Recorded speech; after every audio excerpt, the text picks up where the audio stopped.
5వ అధ్యాయం 9-10 వచనాలు చదవండమ్మా.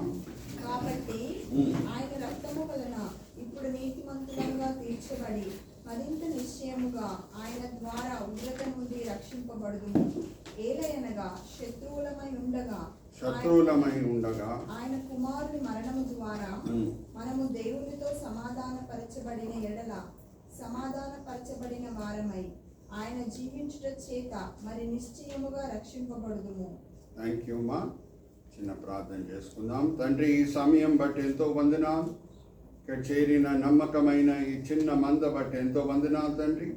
ఈ బిడ్డలు ఈ సమయంలో వాళ్ళ ఆఫీస్లో లంచ్ టైంలో రిలాక్స్ అవుతూ ఉండొచ్చు, కానీ ఎంతో ఆసక్తితో మేము దేవుని సన్నిధిలో సమయం గడపాలి, వాక్యపరంగా ఆత్మికంగా మేము బలపరచబడాలి అని మంచి కోరికలతో వచ్చి ఉన్నారు. అందరినీ కూడా మీరు తృప్తిపరుస్తున్నారు, దీవిస్తున్నారు, ఆశీర్వదిస్తున్నారని మేము నమ్ముచున్నాము. నిష్ప్రయోజకమైన మీ దీన దాసుడిని నిల్చోబెట్టి ఈ సమయంలో మీ మహిమార్థమై వాడుకుంటున్నారు తండ్రి. దాన్ని బట్టి నేను మిమ్మల్ని స్తుతిస్తున్నాను. ఈ దినం ఈ వేళ ఈ పూట ఏమేం పాఠాలు మీరు మా కొరకు ఏర్పరచుకొని ఉన్నారో అదంతా కూడా మా విశ్వాస నేత్రం నింపి బయలుపరుస్తారని నమ్ముచు ఈ వినపములు మేము యేసుక్రీస్తు పరిశుద్ధమైన పెట్టుకుంటున్నాం. ఆమేన్, ఆమేన్, ఆమేన్. ఇంకొక వాక్య భాగం నేను చదివిస్తాను. లూకాసు వార్త 13వ అధ్యాయము 1-3 వచనాలు. పిలాతు గలిలయులైన కొందరి రక్తము వాడి బలులతో కలిపి ఉండెను. ఆ కాలమున అక్కడనున్న కొందరు ఆ సంగతి యేసుతో చెప్పగా ఆయన వారితో ఇట్లా నేను ఈ గలిలయులు అట్టి హింసలు పొందినందున వారు గలిలయులందరికంటే పాపులను మీరు తలంచుచున్నారా? కారని మీతో చెప్పుచున్నాను, మీరు మారు మనసు పొందని ఎడల మీరందరూ అలాగే నశింతురు. థ్యాంక్ యూ మా. నేను ఎప్పుడు మీకు గుర్తు చేసే ఒక సత్యము మరి గుర్తు చేసి ముందుకు వెళ్తున్నాను. దేవుడు మనకు అప్పచెప్పిన అన్నిటికంటే ప్రాముఖ్యమైన పరిచర్య ఏంటమ్మా? అది ఆయనను ఆరాధించే పరిచర్య. ఎందుకంటే ఇది శాశ్వతమైన పరిచర్య.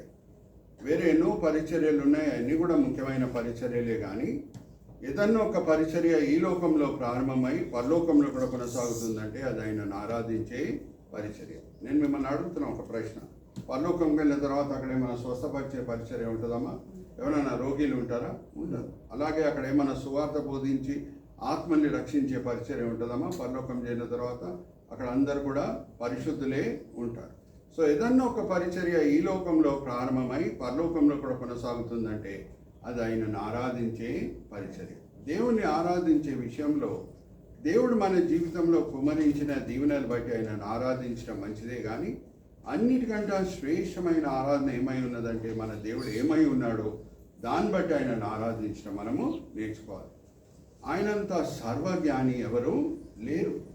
ఉందా లేఖనంలో? ఆయన జ్ఞానం ఎవరు కూడా కొలవలేరు అనే మాట తీయండమ్మా. రోమిలికి రాసిన పత్రిక 11వ అధ్యాయం 33వ వచనం.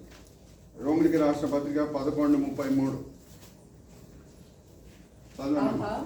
దేవుని బుద్ధి జ్ఞానముల బాహుల్యము ఎంతో గంభీరము. బుద్ధి జ్ఞానము ఎంతో గంభీరము. ఆయన తీర్పులు శోధింపనెంత అవశ్యములు, ఆయన మార్గములు ఎంతో అగమ్యములు. థ్యాంక్ యూ మా.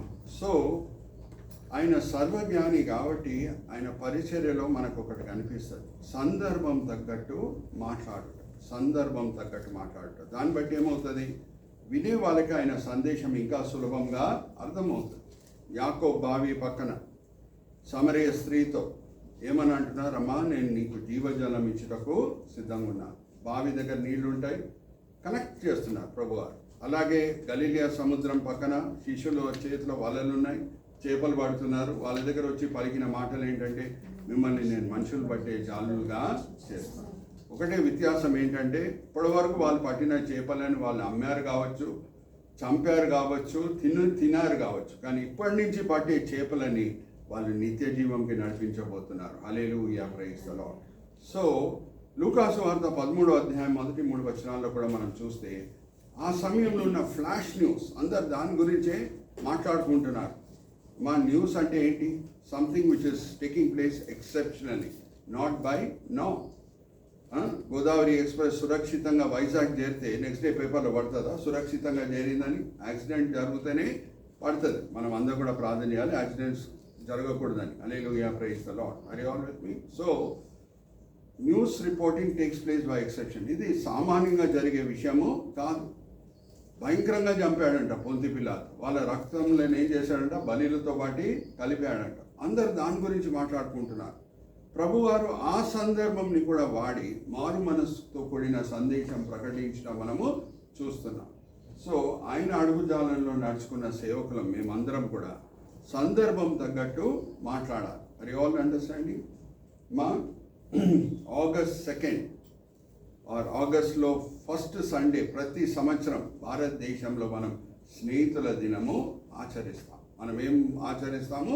స్నేహితుల దినం. సో స్నేహితుల దినంతో కూడిన కొన్ని విషయాలు మీతో పంచుకోవాలి. యేసుక్రీస్తు ప్రభువారితో కూడిన ఒక మంచి పాట చిన్నప్పటి నుంచి మనం పాడుకున్నాం కావచ్చు. What a friend we have in Jesus, all our sins and wins to bear కదా. చిన్నప్పటి నుంచి మనము పాడుతున్నాం. ఆయనంత స్నేహితుడు ఎవరు కూడా లేరు.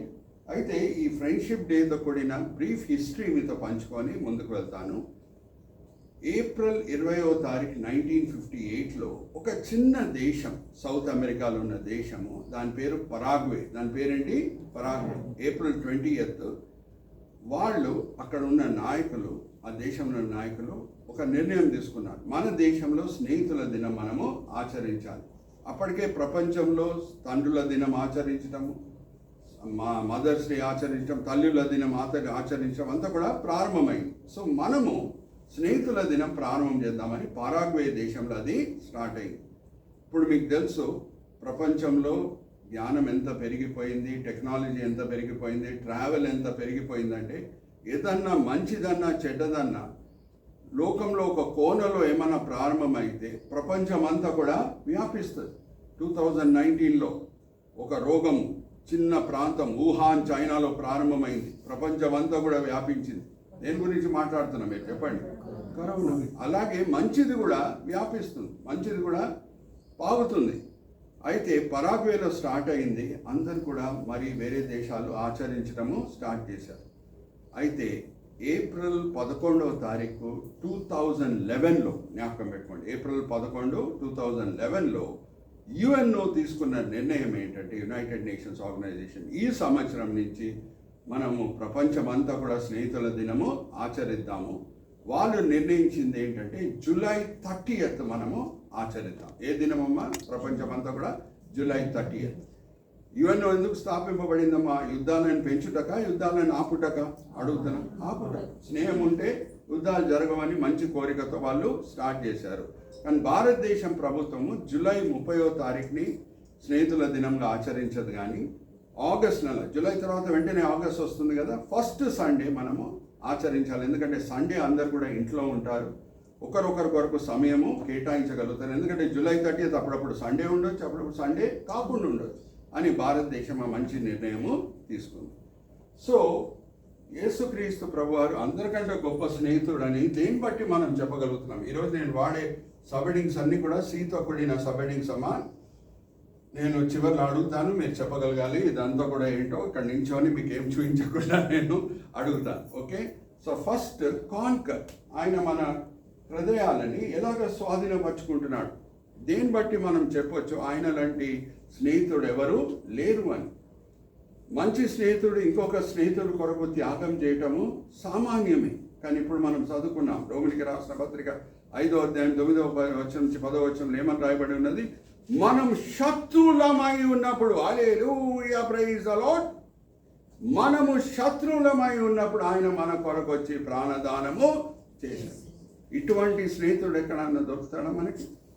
మనం ఐందవులను ఎప్పుడు కూడా మానసికంగా గాయపరచకూడదు, కానీ ప్రేమపూర్వకంగా కొన్ని విషయాలు వాళ్ళతో మనము పంచుకోవచ్చు. ఏమనంటే మీకు అందరు కూడా తెలుసు కదా, రాక్షసులను చంపుటకు విష్ణు అవతరించాడు.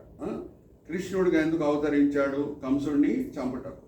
రావణాసుడిని చంపుటకు రాముడుగా అవతరించాడు. కానీ యేసుక్రీస్తు ప్రభువారు ఉన్న శ్రేష్టత ఏంటంటే ఆయన శత్రుల కొరకు, రాక్షసుల కొరకు ఆయన ప్రాణదానం చేసి రాక్షసులని పరలోకం చేర్చాలని కోరుకున్నాడు. Hallelujah, praise the Lord. ఇటువంటి స్నేహితుడు ఎక్కడైనా దొరుకుతాడా మనకి? దొరకడు. Hallelujah, praise the Lord. Are you all with me? So ఆయన ఎలాగా మన హృదయాలని స్వాధీనపరుచుకుంటున్నాడంటే బలవంతం చేత కాదు, కానీ త్యాగపూర్వకమైన ప్రేమ చూపించి. Next covenant. ఆ ప్రేమని ఎలాగ ముద్రించాడు. పాత నిబంధనలో మనం చూస్తే యోనాతాను దావీదు స్నేహము మనకెప్పుడు జ్ఞాపకం వస్తూ ఉంటుంది. యోనాతాను దావీదు నా ప్రాణమిత్రుడు అని మాటలతో కాదు, ఏదో చేసి చూపించాడు. ఏంటది? ఆ స్నేహంని ముద్రించుటకు ఆయన దగ్గర ఉన్న వస్తువులు ఇచ్చాడంట. ఆయన కత్తి, ఆయన విల్లు, ఆయన నడికట్టు, ఆయన దుప్పటి. ఒకసారి మనం చదువుకుందామా? 1 సామెతల గ్రంథం 18వ అధ్యాయం 2వ వచనం నుంచి 4వ వచనం చదవడమా? అతని తండ్రి ఇంటికి తిరిగి అతని వెళ్ళనీయక సౌలు అతన్ని చేర్చుకొని దావీదు తన ప్రాణ స్నేహితుడని భావించుకొని అతన్ని ప్రేమించుచు యోనాతాను అతనితో నిబంధన చేసుకున్నాడు. మరియు యోనాతాను తన దుప్పటిని తన కత్తిని తన విల్లును తన నడికట్టును తీసి దావీదునకు ఇచ్చాడు. ఆ స్నేహంని ముద్రించుటకు ఆయన దగ్గర ఉన్న విలువైన వస్తువులు ఏంటో, సమాజంలో దాన్ని బట్టి ఆయనకి ఎంత గుర్తింపు వస్తుందో, ఆ కాలంలో సమాజంలో ఒక మంచి గుర్తింపు దేన్ని బట్టి వస్తుంది? ఆయన దగ్గర ఉన్న కత్తి, విల్లు, నడికట్టు, దుప్పటి వలన. అది దావీదుకి ఇచ్చి ఏమని అంటున్నాడంటే, ఇది మన స్నేహంకి, నిబంధనకి గుర్తు అయి ఉన్నది అని అంటున్నాడు. సో యేసుక్రీస్తు ప్రభువారు మనతో చేసుకున్న స్నేహంని ఏమిచ్చి ముద్రిస్తున్నారు? ఒకసారి తీద్దామా? 2 కొరింథీయులకు రాసిన పత్రిక 1వ అధ్యాయము 22వ వచనం. 2 కొరింథీ 1వ అధ్యాయం 22వ వచనం. బైబిల్స్ అండర్లైన్ చేసుకోండి అమ్మా. ఆయన మనకి ముద్ర వేసి మన హృదయములలో మనకు ఆత్మను సంచకరమును అనుగ్రహించిన. హల్లెలూయా, ప్రైజ్ ది లార్డ్. ఈయన దుప్పటి, నడికట్టు, విల్లు, కత్తి ఇచ్చి స్నేహంని ముద్రించుకుంటున్నాడంటే యేసుక్రీస్తు ప్రభువారు ఏం చేస్తున్నారమ్మా? ఆయన పరిశుద్ధాత్మని మన హృదయంలో పెట్టి ఆ స్నేహంని ముద్రించుకుంటున్నారు. ఇంకొక లేఖన భాగం కూడా నేను చదివిస్తున్నాను. ఎఫెసీయులకు రాసిన పత్రిక 1వ అధ్యాయం 13-14 చదవండి అమ్మా. ఎఫెసీయులకు రాసిన పత్రిక 1వ అధ్యాయం 13-14. మీరు సత్యవాక్యమును అనగా మీ రక్షణ సువార్తను విని క్రీస్తునందు విశ్వాసం ఉంచి వాగ్దానం చేయబడిన ఆత్మ చేత ముద్రించబడుతుంది. ఆత్మ చేత ముద్రింపబడి. ఇంకోటి జ్ఞాపకం పెట్టుకోండి, యేసుక్రీస్తు ప్రభువారు ఆయన మొదటి ప్రసంగం ఏం చేశారు అని అంటే, కొండ మీద ప్రసంగం కూడా కాదు, మారు మనసు పొందుడి, దేవుని రాజ్యము సమీపం ఉంది. అది ఆయన మొదటి ప్రసంగం. కొంచెం లోతులో పోదాం. ఆ దేవుని రాజ్యం ఏంటో మనం అర్థం చేసుకుందాం. అప్పుడు మనకు అర్థమవుతుంది ఎంత విలువైన ఆత్మని ఆయన మనకి ఇచ్చి ఉన్నాడు. ఒకసారి తీయండమ్మా. మత్తయి సువార్త 4వ అధ్యాయం 17వ వచనం. ఏ మాటలతో ఆయన ప్రసంగం, ఆయన వాక్య పరిచర్య ప్రారంభం చేస్తున్నారు? అప్పటి నుండి యేసు అంటే అప్పటి వరకు ఏం ప్రసంగాలు ఆయన చేయలేదన్నమాట. పరలోక రాజ్యము సమీపించినది గనుక మారు మనసు పొందుడని చెప్పుచు ప్రకటింప మొదలుపెట్టాను. అంటే అప్పటి వరకు ఆయన ఏ ప్రసంగాలు చేయలేదు. మారు మనసు పొందుడి, దేవుని రాజ్యం సమీపం ఉంది. అంటే ఆ సమీపం ఉన్న రాజ్యం మనం మారు మనసు పొందినప్పుడు మన హృదయం లోపల అది ప్రవేశిస్తుంది. జాగ్రత్త వినండి. ఈ దేవుని రాజ్యం అంటే ఏది? మనం చనిపోతాం, పరలోకం వెళ్తాం, అది కాదు. బైబిల్ని మనం సరిగా అర్థం చేసుకోవాలంటే బైబిల్ని మనము వాడాలి. ఎక్కడ రాయబడి ఉన్నది దేవుని రాజ్యం అంటే ఏంటో ఒకసారి తీయండి అమ్మా. రోమిలికి రాసిన పత్రిక 14వ అధ్యాయం 17వ వచనం. రోమిలికి రాసిన పత్రిక 14వ అధ్యాయం 17వ వచనం. భోజనము పానము కాదు కానీ నీతియు సమాధానమును. హల్లెలూయా, ప్రైజ్ ది లార్డ్. దేవుని రాజ్యము ఇదేం తోటలో కూర్చొని తినడం కాదు, వాగ్దాన దేశంలో కూర్చొని తాగటం కాదు, కానీ అది నీతియు పరిశుద్ధాత్మ సమాధానము, పరిశుద్ధాత్మ ఆనందమై ఉన్నది. అక్కడ సీక్వెన్సింగ్ ఆఫ్ ద వర్డ్స్ చూడండి. మొదట్లో ఏమొచ్చింది? నీతి. నీతి అంటే ఇంగ్లీష్లో ఏంటి? రైటియస్నెస్. రైటియస్నెస్ అంటే ఏంటి ఇంగ్లీష్లో? Right relationship with God. ఎప్పుడు మీరు మారు మనసు పొందుతారో, యేసుక్రీస్తు ప్రభువుని సొంత రక్షకుడిగా అంగీకరిస్తారో, ఆయన చిందించిన రక్తం చేత మీ హృదయాలు కడగబడతాయి. మీ హృదయాలు దేవుని ఆలయంగా మార్చబడుటకు అర్హత పొందుతాయి. అప్పుడు పరిశుద్ధాత్మ దేవుడు మీ హృదయం లోపల దిగి వస్తాడు. ఒట్టి చేతులతో రాడు. పరలోక సమాధానం, పరలోక ఆనందం తీసుకొని వస్తాడు. హల్లెలూయా, ప్రైజ్ ది లార్డ్. అర్థమవుతుందా? మనం ఎంత బ్లెస్సెడ్ పీపుల్, ఎంత ధన్యులమో మనం. ఆత్మదేవుడు ఒట్టి చేతులతో వస్తాడమ్మా. పరలోక ఆనందం, పరలోక సమాధానంని మన హృదయం లోపల తీసుకొని వస్తాడు. జీవజలం మన హృదయంలో పొర్లుతూ ఉంటుంది. అందుకే ఆత్మ లేనివాడు ఆయన వాడు కాదు. ఓకే, ఒకసారి తీయండమ్మా. ఇంకొక ప్రశ్న నేను అడగబోతున్నాను ఈ వాక్య భాగం చదివించిన తర్వాత. ఎఫెసీయులకు రాసిన పత్రిక 2వ అధ్యాయం 6-7 వచనాలు. ఎఫెసీయులకు రాసిన పత్రిక 2వ అధ్యాయం 6-7 వచనాలు. ఆయన మనకు చేసిన ఉపకారం ద్వారా అత్యధికమైన తన కృపా మహేశ్వర్యమును రాబో యుగంలో కనపరచు నిమిత్తము క్రీస్తునందు మనలను ఆయనతో కూడా లేపి పరలోకమందు ఆయనతో కూడా కూర్చొని పెట్టెను అనుందా, లేకపోతే రాబోయే దినంలో ఎప్పుడో కూర్చోబెడతాడని ఉందా? కూర్చోబెట్టేశాడు. అంటే దాని అర్థమైంది, ఒక క్రైస్తవుడు భౌతికంగా ఈ లోకంలో జీవిస్తూ పరలోకంని రుచి చూస్తుంటాడు. హల్లెలూయా, ప్రైజ్ ది లార్డ్. అందుకే దేవుని రాజ్యం ఎంత విలువైందో ప్రభువారు ఒక ఉదాహరణ చేత, ఒక ఉపమానం చేత పంచుకుంటున్నారు. ఆ ఉపమానం ఏంటి ఒకసారి తీయండి. 13వ అధ్యాయం మత్తయి సువార్త 45వ వచనం. 13:45 బైబిల్స్ అండర్లైన్ చేసుకోండి. పరలోక రాజ్యము మంచి ముత్యములను కొనవెదుకుచున్న వర్తకుని పోలి ఉన్నది. అతడు అమూల్యమైన ఒక ముత్యమును కనుగొని పోయి తనకు కలిగినదంతయు అమ్మి దాన్ని కొను. ఏమన్నా త్యాగం చేయటకు ఒక క్రైస్తవుడు సిద్ధపడతాడు, కానీ దేవుని రాజ్యం విడిచిపెట్టాడు దాన్ని రుచి చూసిన తర్వాత. Hallelujah, praise the Lord. Are you all understanding? నేను మారుమనసు పొందింది 1983లో ఇంటర్మీడియట్లో చదువుకునేటప్పుడు. యేసుక్రీస్తు ప్రభువాని సొంత రక్షకుడిగా అంగీకరించి అప్పటి వరకు చాలా చెడ్డ అలవాట్లు ఉన్నాయి, కానీ ఎప్పుడు దేవుని రాజ్యంని నేను రుచి చూశానో లోకం ఇచ్చే ఆనందం నాకు ఆకర్షణీయంగా అనిపించలేదు. మా 7 స్టార్ హోటల్లో ఉన్న వ్యక్తి మరి 3 స్టార్ హోటల్ వైపు చూస్తాడమ్మా? చూడాడు. ఎందుకంటే పరలోక ఆనందంని రుచి చూసిన తర్వాత లోకం ఇచ్చే ఆనందం ఆకర్షణీయంగా ఉండదు. ఇంకా దాన్ని రుచి చూసిన తర్వాత ఎవరు కూడా దాన్ని ఇచ్చిపెట్టరు. Hallelujah, praise the Lord. 21 సంవత్సరాల క్రితం నా జీతం 1,50,000 రూపాయలు. పెట్రోల్ బంక్ ఇన్స్పెక్టర్గా సెంట్రల్ గవర్నమెంట్ జాబ్ నేను చేస్తున్నాను. ఆ సమయంలో ప్రభు వారి సేవకు వచ్చేయని అన్నప్పుడు నేను వెంటనే సమర్పించుకోలేదు. ప్రభు మాటలు విని నేను వెంటనే రిజైన్ చేయలేదు. తాత్కాలికంగా పరిశుద్ధాత్మ ఆనందం సమాధానం నా హృదయం నుంచి వెళ్ళిపోయింది. మరి సాగిలపడాను ప్రభు వారి పాదం దగ్గర. ప్రభువా, నువ్వే నాకు కావాలి, నీతో ఉన్న సరి అయిన సంబంధమే నాకు కావాలి. మరి ఆ పరిశుద్ధాత్మ సమాధానం, పరిశుద్ధాత్మ ఆనందం నా హృదయంలో వచ్చేటట్లు చేయ ప్రభా, నేను వెంటనే రిజైన్ చేస్తాను, నీ మాటలకి నేను లోబడతాను అనగానే మరి ఆ పరిశుద్ధాత్మ ఆనందం సమాధానం నా హృదయం లోపల దిగి వచ్చింది.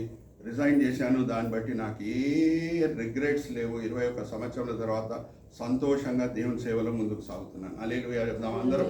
హల్లెలూయా. సో దేవుడు పిలిస్తే ఆయన నమ్మకస్తుడు, మన అవసరతలన్నింటినీ కూడా పూర్తి చేస్తాడు. ఆయన మహిమార్థమై చక్కగా మనల్ని వాడుకుంటాడు. సో ఒకసారి ఆలోచించండి. ఇప్పుడు మన యోనాతాన్ ఇచ్చిన బిల్లు, దుప్పటి, నడికట్టు, కత్తి 24 గంటలు దావీదుతో ఉంటుందో లేదో గ్యారంటీ లేదు, కానీ పరిశుద్ధాత్మ దేవుడు సదాకాలం మన హృదయంలో నివసించుటకు వచ్చి ఉన్నాడు. అది ఆల్ అండర్స్టాండ్. సో ఎంత గొప్ప స్నేహితుడు మన ప్రభు. ఎలాగ ముద్రిస్తున్నాడు ఆయన స్నేహంని మనతో, ఆయన ఆత్మని పెట్టి ముద్రిస్తున్నాడు. Okay, next కన్సీడ్. ఒక స్నేహితుల్లో ఎప్పుడు కూడా తగ్గింపు ఉంటుంది. మా దావీద్ సీన్లో వచ్చే ముందు, ఇజ్రాయేలీల దృష్టిలో గొప్ప శూరుడుగా ఎంచబడే ముందు యోనాతాన్ ఆల్రెడీ పంచి పేరు పొంది ఉన్నాడు. ఒక సంఘటన జరుగుతుంది. విశాలమైన ఫిలిస్తీన్ సైన్యంతో ఆయనతో పాటు ఒక సైనికుడు, వాళ్ళిద్దరు మాత్రమే పోరాడి గెలుస్తారు. అది ఆల్ అండర్స్టాండ్. సో యోనాతాన్ ఆల్రెడీ శూరుడు, కానీ దావీదు ఎప్పుడు పిక్చర్లో వచ్చాడో, ఇంకా ఎప్పుడు యోనాతాన్ గ్రహించాడో దేవుని చిత్తము ఈయన నెక్స్ట్ రాజు అయి ఉండాలని ఆయనని తగ్గించుకుంటున్నాడు. హల్లెలూయా, ప్రైజ్ ది లార్డ్. సామాన్యంగా సౌలు రాజు చనిపోయిన తర్వాత ఎవరు రాజు అవ్వాలమ్మా? యోనాతాన్. కానీ దేవుని చిత్తం ఏంటో అని ఎరిగి ఆయనని తగ్గించుకుంటున్నాడు. ఒక స్నేహితుడు, నిజమైన స్నేహితుడు ఇంకొక స్నేహితుడు మేలే కోరుకుంటాడు. కొత్త నిబంధనలో యోనాతాన్ని సూచించే వ్యక్తి ఎవరు అని మనం చూస్తే యేసుక్రీస్తు ప్రభు వారి కంటే పరిచర్యలో సీనియర్ ఒక ఆయన మనకు కనిపిస్తాడు. బాప్తిజం ఇచ్చే యోహాన్. ప్రభువారు ఎప్పుడు పిక్చర్లో వస్తున్నారో, ఆయన పరిచర్య ఎప్పుడు ప్రారంభమవుతున్నదో ఆయనని తగ్గించుకుంటున్నాడు. హల్లెలూయా, ప్రైజ్ ది లార్డ్. తీయడమా యోహాను సువార్త 3వ అధ్యాయం 29వ వచనం నుంచి 30వ వచనం బైబిల్స్లో అండర్లైన్ చేసుకోండి. పెళ్లి కుమార్తె గలవాడు పెళ్లి కుమారుడు అయితే నిలవబడి పెళ్లి కుమారుని స్వరం వినేది స్నేహితుడు ఆ పెళ్లి కుమారుని స్వరం విని మిక్కిలి సంతోషించును. ఈ నా సంతోషం పరిపూర్ణమై ఉన్నది. ఆయన హెచ్చవలసి ఉన్నది, నేను తగ్గవలసి ఉన్నది. హల్లెలూయా, ప్రైజ్ ది లార్డ్. పెళ్లి కుమారుడి దగ్గరే పెళ్లి కుమార్తె వెళ్తుంది. ఆయన సంతోషంలోనే నా సంతోషము ఉన్నది. ఆయన హెచ్చింపబడాలి, నేను తగ్గించబడాలి. ఇంకా యేసుక్రీస్తు ప్రభు వారిలో ఉన్న సాత్వికం చూడండి. ఆయన శిష్యులని ఆయన స్నేహితులుగా పిలుస్తున్నాడు. ఒక లేఖన భాగం చదువుదామా? యోహాను సువార్త 15వ అధ్యాయం 13, 14 వచనాలు చదవండమ్మా. తన స్నేహితుల కొరకు తన ప్రాణం పెట్టువాని కంటే ఎక్కువైన ప్రేమ గలవాడు ఎవడునూ లేడు. నేను మీకు ఆజ్ఞాపించి వాటిని చేసిన ఎడల మీరు నా స్నేహితులై యుందురు. మీరు నా స్నేహితులై యుందురు. తన యజమానుడు చేయు దానిని ఎరుగడు కనుక ఇక మిమ్మల్ని దాసులని పిలవక స్నేహితులను పిలుస్తున్నాను. స్నేహితులను పిలిచి ఇంకా ప్రభు వారు ఏమంటున్నారమ్మా? అదే పై గదిలో చివరి ప్రసంగంలో ఏమని అంటున్నారు అనండి. యోహాను సువార్త 14వ అధ్యాయం 12వ వచనం చదవండి. యోహాను సువార్త 14వ అధ్యాయం 12వ వచనం. నేను తండ్రి యొద్దకు వెళ్ళుచున్నాను కనుక నేను చేయు క్రియలు నా యందు విశ్వాసముంచు వాడును చేయను. వాటికంటే మరి గొప్పవి అతడు చేయనని మీతో నిశ్చయంగా. హల్లెలూయా, ప్రైజ్ ది లార్డ్. నా స్నేహితులు, నా శిష్యులు నాకంటే గొప్ప పరిచర్య చేస్తారు. నేను మిమ్మల్ని ఒక ప్రశ్న అడుగుతాను. అపోస్తల కార్యం 3వ అధ్యాయంకి మనం వస్తే, పెంతెకోస్తు దినం తర్వాత పేతురు నీడ చేత కూడా కొంచెం మందికి స్వస్థత కలిగింది. యేసుక్రీస్తు ప్రభు నీడ చేత ఎవరికైనా స్వస్థత కలిగిందమ్మా? లేదు. ఆయన అంచు ముట్టుకుంటే స్వస్థత కలిగింది, కానీ నీడ చేత స్వస్థత కలగలేదు. అలాగే యేసుక్రీస్తు ప్రభు వారి పరిచర్య ఇజ్రాయెల్ దేశము. ఒక్కసారి తూరు దేశంకి వెళ్ళి అక్కడ దయ్యాల చేత పీడింపబడే ఒక చిన్న బాలికని స్వస్థపరచడం మనం చూస్తున్నాం. కానీ ప్రపంచం అంతా కూడా వెళ్ళారా పౌలు వలె? యేసుక్రీస్తు ప్రభు పౌలు ప్రపంచం అంతా కూడా తిరిగాడు. హల్లెలూయా, ప్రైజ్ ది లార్డ్. నా స్నేహితుల పరిచర్య నాకంట గొప్పగా ఉంటుంది. హల్లెలూయా, ప్రైజ్ ది లార్డ్. నేను జస్ట్ రిలేటెడ్ టాపిక్ కాబట్టి ఈ మాటలు కూడా మీతో పంచుకుంటున్నాను. మన ప్రభు చాలా జ్ఞాని కాబట్టి మనము ఎంత గొప్ప పరిచర్య చేసినా సరే సేఫ్గా మనము పరలోకం చేరాలని ఆయన కోరిక. అయితే నేను పాస్టర్స్ ఫెలోషిప్కి వెళ్ళినప్పుడు వేరే పాస్టర్ల ముందు నించొని ప్రసంగించేటప్పుడు నేను సామాన్యంగా ఈ ప్రశ్న అడుగుతాను. యోహాను సువార్త 14వ అధ్యాయం 12వ వచనం చూపించి, ఎంతమందికి పేతురు, పౌలు లాంటి పరిచర్య కావాలి? యేసు కంటే అది గొప్ప పరిచర్య. చాలామంది చేతులు ఎత్తుతారు, మంచిదే. హల్లెలూయా, ప్రైజ్ ది లార్డ్. కోరుకోవటం ఏం తప్పు కాదు. మరి నేను నెక్స్ట్ ప్రశ్న అడుగుతాను, ఎంతమందికి పౌలు, పేతురు లాంటి శ్రమలు కావాలి అని అంటే ఎవరు చేతులు ఎత్తారు? ఆ శ్రమలే వాళ్ళని సాత్వికులుగా ఉంచింది. హల్లెలూయా, ప్రైజ్ ది లార్డ్. లేకపోతే రెండు కొమ్ములు వచ్చేస్తాయి. వాళ్ళు కూడా సొంత ప్లేన్లో, సొంత హెలికాప్టర్లో, ఇటు అటు బెంజ్ కార్లో, మర్సిడీస్ కార్లో తిరుగుతూ ఉంటారు. అవునా కాదా? వాళ్ళని సాత్వికులుగా ఏముంచింది? వాళ్ళ శ్రమలు. పౌలు హెచ్చింపబడకుండా దేవుడు ఏం అనుమతించాడు ఆయన జీవితంలో? ఒక ముళ్ళు. హల్లెలూయా, ప్రైజ్ ది లార్డ్. మరి ఆల్ అండర్స్టాండ్. ఒక నిజమైన సేవకుడు అంటే ఎక్కువ ఇచ్చి తక్కువ పుచ్చుకుంటాడు. ఆయన శ్రద్ధ 100 రూపాయలు ఉంటే, ఆయన ప్రయాసం 100 రూపాయలు ఉంటే 50 రూపాయలు ఆయనకి దేవుడు ఇస్తాడు, అంతే. హల్లెలూయా, ప్రైజ్ ది లార్డ్. అన్నీ ఇక్కడే పొందేస్తే మరి పరలోకంలో దేవుడు ఇచ్చేది ఏముంది? హల్లెలూయా, ప్రైజ్ ది లార్డ్. నేను ఇక్కడే మర్సిడీస్ బెంజ్ కార్లో తిరుగుతే, హెలికాప్టర్లో తిరుగుతే, ఫ్లైట్లో తిరుగుతే, నా సొంత ఫ్లైట్లో, ఇంకా దేవుడు ఇచ్చేది ఏముంది? Are you all understanding? So జాగ్రత్త వినండి. ప్రభువారిలో ఉన్న గొప్పతనం ఏంటంటే ఆయన స్నేహితుల పరిచర్య నా పరిచర్య కంటే గొప్పగా ఉంటుందని చెప్తున్నారు. Next, comfort. ఇంగ్లీష్లో చాలా పాత saying, friend in need is friend in deed అనేది మనం చిన్నప్పటి నుంచి వింటూ ఉంటాం. సౌలు చేత తరమబడే సమయంలో ఈర్ష్యతో సౌలు దావీదుని చంపేయాలని కోరుకున్నప్పుడు ఎక్కడెక్కడో వెళ్ళి దాక్కుంటున్నాడు, గుహల్లో, అడవిలో ఇబ్బందులకు గురి అవుతున్నాడు. కానీ యోనాతాను ఆయనను వెతుక్కొని వెళ్ళి ఆయనను ఆదరించెను అనే మాట మనకి కనిపిస్తుంది. ఒకసారి దిగండమ్మా, మొదటి సామెతల గ్రంథం 23వ అధ్యాయం 16వ వచనం. 23వ అధ్యాయం 23, 13, 14 కూడా చదవండి. అంతట దావీదును దాదాపు 600 మంది అయిన అతని జనులను లేచి కెయీలాలో నుండి తరలి 16వ వచనం అప్పుడు అనుకుంటా. సౌలు కుమారుడైన యోనాతాను లేచి వనంలోనున్న దావీదు వద్దకు వచ్చి దావీదు దగ్గర వచ్చి ఇక్కడ అడవిలో ఉన్న దావీదు దగ్గర వచ్చి, నా తండ్రి అయిన సౌలు నిన్ను పట్టుకున్న జాలడు, నీవు భయపడవద్దు, నీవు ఇశ్రాయేలీయులకు రాజువవుదు, నేను నీకు సహకారినవుదును, ఇది నా తండ్రి అయిన సౌలుకు తెలిసినదని అతనితో చెప్పి దేవుని బట్టి అతన్ని బలపరిచెను. హల్లెలూయా, praise the lord.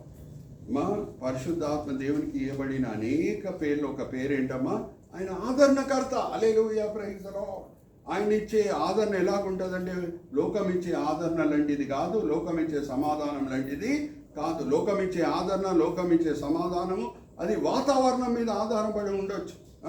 Bank balance బాగుంటే, హెల్త్ బాగుంటే, పిల్లలు బాగా చదువుకుంటుంటే, అన్ని అనుకూలంగా ఉన్నప్పుడు సమాధానం ఉండొచ్చు, ఆదరణ ఉండొచ్చు. కానీ ఇద్దరు సేవకుల గురించి నేను చెప్తున్నాను. అపోస్తల కార్యం 16వ అధ్యాయంలో మనం చూస్తే సంఖ్యలతో బంధింపబడారు, చెరలో వేయబడారు, ఇంకా కొరడా దెబ్బలు తిన్నారు, కానీ స్తుతి పాటలు పాడుతున్నారంట.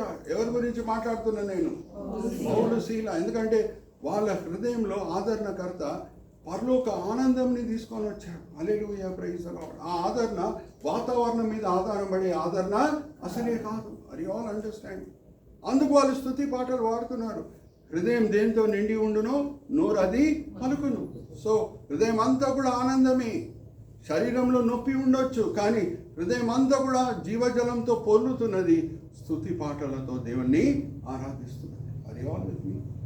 సో మన స్నేహితుడు ఏం చేస్తాడమ్మా? 24 గంటలు మనల్ని ఆదరించే దేవుడై, స్నేహితుడై ఉన్నాడు. నెక్స్ట్ కన్ఫైడ్ అంటే ఇక్కడి నుంచే వర్డ్ కాన్ఫిడెన్షియల్ అనేది వచ్చింది. కాన్ఫిడెన్షియల్ అంటే ఏంటి? సీక్రెట్. ఇంకొకసారి చదువుదామా? యోహాను సువార్త 15వ అధ్యాయం 13-14 వచనాలు. తన స్నేహితుల కొరకు తన ప్రాణం పెట్టువాని కంటే ఎక్కువైన ప్రేమ గలవాడెవడూ లేడు. నేను మీకు ఆజ్ఞాపించిన వాటిని చేసిన ఎడల మీరు నా స్నేహితులై ఉండును. దాసుడు తన యజమానుని చేయుదాన్ని ఎరగడు గనుక ఇక మిమ్మల్ని దాసులని పిలవక స్నేహితులని పిలుచుచున్నాను. ఎందుకనగా నేను నా తండ్రి వలన విన్న సంగతులన్నిటిని మీకు తెలియజేస్తాను. ఇది దాచిపెట్టాడండి స్నేహితుడు. స్నేహితుల మధ్యన సీక్రెట్స్ ఉండవు. హల్లెలూయా, ప్రైజ్ ది లార్డ్. నా 10th క్లాస్ దినంలో, ఇంటర్మీడియట్ దినంలో నేను జ్ఞాపకం చేసుకుంటే నాకు అప్పుడప్పుడు నవ్వు వస్తుంది. బహుశా మా తల్లిదండ్రుల దగ్గర ఏమి నేను దాచిపెట్టాను, మా స్నేహితుల దగ్గర నేను దాచిపెట్టలేదు. మమ్మీ డాడీ ఎగ్జామ్ బాగా రాసినవరా అంటే బాగా రాసిన మమ్మీ, బాగా రాసిన డాడీ అని చెప్తుంటే, కానీ స్నేహితుల దగ్గర అరే ఫిజిక్స్లో పాస్ అవుతానో లేదు, కెమిస్ట్రీలో పాస్ అవుతానో లేదు, నేను సరిగా రాయలేదు. స్నేహితుల దగ్గర మనం ఏమీయో దాచిపెట్టాం. అది ఆల్ అండర్స్టాండింగ్. సో జాగ్రత్త వినండి. మనకందరు కూడా తెలుసు, టైం సేవ్ చేయడానికి నేను అన్ని చదివించట్లేదు, కానీ జ్ఞాపకం పెట్టుకోండి. యాకోబు పత్రిక 2వ అధ్యాయం 23వ వచనంలో ఏమని రాయబడి ఉన్నదంటే, అబ్రహాము దేవుని స్నేహితుడు. అబ్రహాము దేవుని స్నేహితుడు. అయితే జాగ్రత్త వినండి. 18వ అధ్యాయం ఆదికాండం చివరి 5 వచనాల్లో మనం చూస్తే దేవుడు ఎక్కడ వెళ్తున్నారమ్మా? సోదొమ గోమరాని నాశనం చేయటకు వెళ్తున్నారు. వెళ్ళే ముందు ప్రభువారు చెప్పిన మాటలు ఏంటంటే, నా స్నేహితుడైన అబ్రహాం దగ్గర నేనేమన్నా దాచిపెట్టదనా? హల్లెలూయా, ప్రైజ్ ది లార్డ్. అది ఆల్ అండర్స్టాండ్. మా ఆశ్చర్యమైన విషయాలు మనం తెలుసుకునేటట్లు బైబిల్లో కన్నులు దేవుడు విప్పుతాడు. రహస్యాలు ఏమి కూడా ఉండవు.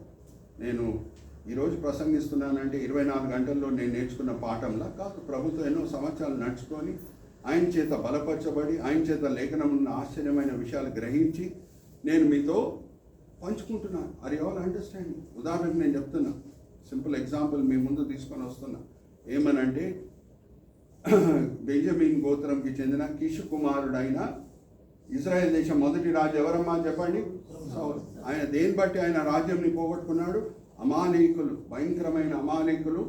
వాళ్ళ ఆస్తిని నువ్వు ఏమీ ఆశించకు, వాళ్ళని అందరిని కూడా హతం చేయి. వాళ్ళు భయంకరంగా ఇజ్రాయేలీల పట్ల ప్రవర్తించారు. వాళ్ళు ఎప్పుడు ఐగుప్తు నుంచి కానాన్ దేశం వైపు నడుస్తూ వెళ్తుండగా భయంకరంగా ప్రవర్తించారు. వాళ్ళ పట్ల నువ్వు ఏం కనికరం చూపించదు, వాళ్ళ ఆస్తిని కూడా నువ్వు ఆశించకు అని అంటే, అమాలేకుల రాజు పేరేంటమ్మా? అగాగు. అగాగు ఆస్తిని ఈయన ఆశించాడు. అక్కడ ఉన్న గొర్రెలను మేకలను తీసుకొని వచ్చి పెట్టుకున్నాడు. ఆ కాలంలో ఆస్తి అంటే ఏంటి? బ్యాంక్ బ్యాలెన్స్ కాదు, ఎన్ని గొర్రెలు ఉన్నాయి, ఎన్ని మేకలు ఉన్నాయి, అదే మన ఆస్తి ఆ కాలంలో. సో దాన్ని బట్టి దేవుని నామము అవమానపరచబడింది. 500 years తర్వాత యాక్షన్ రీప్లే మనం చూస్తున్నాం. 500 years తర్వాత ఎస్తేర్ గ్రంథంకి మీరు రాండమ్మా.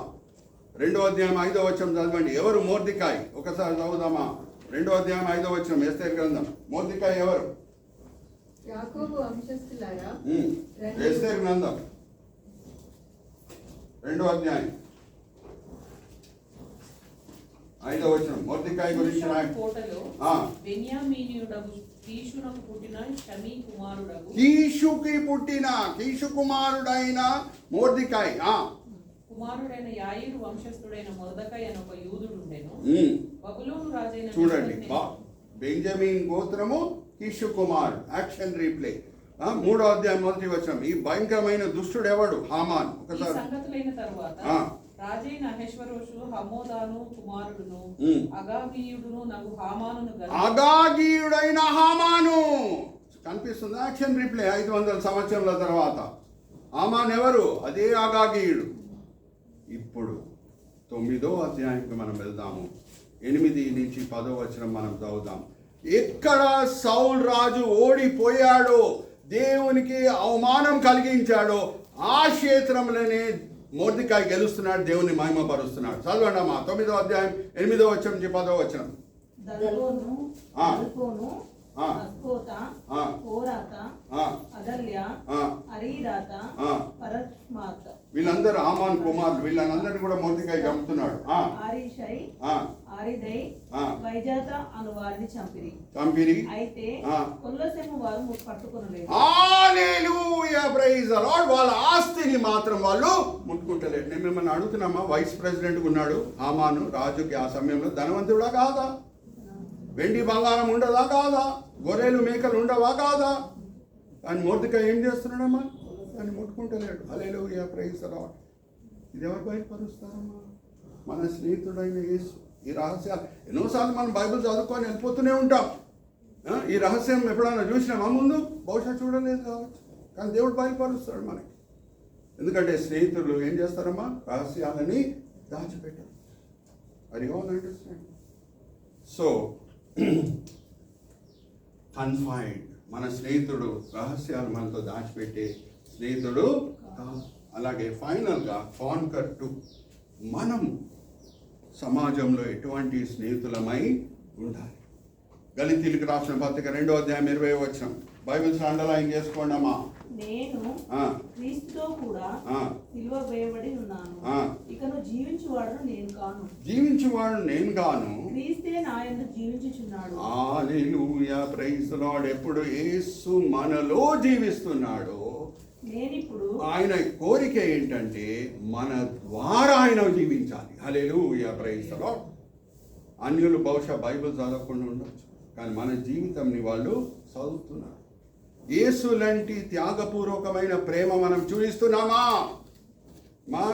ఎవరు తిరిగి మనకు సహాయం చేయగలుగుతారో వాళ్ళకి సహాయం చేయటంలో గొప్పతనం లేదు. అనాథులు, విధవరాలు, అలాగే ఎవరు మనకు తిరిగి సహాయం చేయలేరో వాళ్ళకి మనం వెళ్ళి సహాయం చేస్తే అక్కడ ఏం కనిపిస్తుంది? స్వార్థం లేని అగాపే ప్రేమ. Hallelujah, praise the Lord. మన స్నేహితులు 2 గుంపుల్లో ఉండొచ్చు. ఒక గుంపులో చాలా ధనవంతులు ఉండొచ్చు, వాళ్ళు మనం సహాయం చేస్తే తిరిగి వాళ్ళు మనకి ఎప్పుడైనా సహాయము చేయొచ్చు. అలాగే ఇంకొక గుంపు కూడా ఉంటుంది. ఆ స్నేహితులు బహుశా వాళ్ళు తిరిగి మనకు సహాయం చేయడానికి వాళ్ళకి స్తోమత లేకుండా ఉండొచ్చు. అటువంటి వాళ్ళ పట్ల కూడా మనం ప్రేమ చూపిస్తున్నామా? హల్లెలూయా, ప్రైజ్ ది లార్డ్. మా దేవుని మహిమార్థమై నా సాక్ష్యం పంచుకుంటున్నాను. ఎప్పుడు నేను ఉద్యోగం ఇచ్చిపెట్టి వచ్చాను, జాగ్రత్త వినండి. కరెక్ట్గా రిటైర్మెంట్ ఏజ్లో మనం బయటికి వస్తే మనకి పిఎఫ్, గ్రాడ్యుయేటీ అంతా కూడా టైంకి వచ్చేస్తుంది. కానీ మధ్యలో ఇచ్చిపెట్టి వస్తే వెంటనే పిఎఫ్, గ్రాడ్యుయేటీ ప్రాసెస్ జరగదు. నేను బయటకు వచ్చేసాను. కరెక్ట్గా ఏ టైంలో నాకు పిఎఫ్, గ్రాడ్యుయేటీ చేతులు అందింది అని అంటే, ఒరిస్సాలో మీరు చూడండి, పాత గూగుల్లో కూడా వెళ్ళి చెక్ చేయండి. 2009లో శ్రమలు అక్కడ ప్రారంభము అయినాయి. ఆలయాలను తగలబెట్టడం, పాస్టర్లని హింసించడం అంతా కూడా ఒరిస్సాలో ప్రారంభమైంది. నాకు ఇట్లా పిఎఫ్, గ్రాడ్యుయేటీ వచ్చింది. దేవుడు చెప్పింది ఏంటంటే 3 లక్షల రూపాయలు అక్కడ ఉన్న సేవకులకు నువ్వు పంపించు అని అన్నారు దేవుడు. ఆ కాలంలో 3 లక్షల రూపాయలు అంటే పెద్ద అమౌంటే 2009లో. Are you all understanding? దేవుడు ఇచ్చిన ప్రేరేపణతో ఆ 3 లక్షల రూపాయలు అక్కడ పంపించాను. Hallelujah, praise the Lord. వాళ్ళు తిరిగి నాకేమైనా సాయం చేయగలుగుతారమ్మా? అక్కడ ఉన్న పాస్టర్లు చేయలేరు. Are you all understand? So జాగ్రత్తగా వినండి. యేసు లాంటి స్నేహం మనం చూపించాలి అని అంటే అది త్యాగపూర్వకమైన ప్రేమ మనము చూపించాలి. ఒక మాట చెప్పి నేను ముగిస్తున్నాను. ఒక భక్తుడు అన్నాడు, ఆయన అనుభవం ఎటువంటిది అని అంటే, I went out to find friends, I found none అని అన్నాడు. స్నేహితుల కొరకు నేను ఎత్తుక్కొని పోయాను, ఒక్కడు కూడా నాకు దొరకలేదు. Then I went out to be a friend, I found many అని అన్నాడు. దాని తర్వాత నేను స్నేహితుడిగా ఉండాలని వెళ్ళాను, అనేక స్నేహితులు నాకు దొరికారు. అది ఆల్ అండర్స్టాండ్. యేసు లాంటి ప్రేమ మనం చూపిస్తే, ఆ త్యాగపూర్వకమైన ప్రేమ మనం చూపిస్తే, ప్రజలు యేసు మనలో ఉన్నాడని గమనించి వారు ప్రభు వైపు ఆకర్షింపబడతారు. ప్రతి క్రైస్తవునికి దేవుడు ఇచ్చిన పరిచర్య ఏంటంటే ఆయన బోధకుడుగా ఉండాలని కాదు, సాక్షిగా ఉండాలి. హల్లెలూయా, ప్రైజ్ ది లార్డ్. మీరు ఏ ఉద్యోగాల్లో ఉన్నారో, ఏ పనుల్లో ఉన్నారో, ఎక్కడ మీరు నివసిస్తున్నారో, ఎక్కడ జీవిస్తున్నారో, ఏ కుటుంబంలో ఉన్నారో, ఏ విల్లాలో ఉన్నారో, ఏ అపార్ట్మెంట్లో ఉన్నారో, ఏ ఫ్లాట్స్లో మీరు ఉన్నారో, ఈ చుట్టుపక్కల వాళ్ళ మధ్యన మీరు మంచి సాక్షులై ఉన్నారా పరీక్షించుకోండి. ఆ సాక్ష్యం అనేది ఎప్పుడు బలపరచబడుతుందమ్మా? త్యాగపూర్వకమైన ప్రేమ మనము చూపించాము. అది వాళ్ళకి చిన్న ప్రార్థన చేసి మనం ముగించుకున్నాం.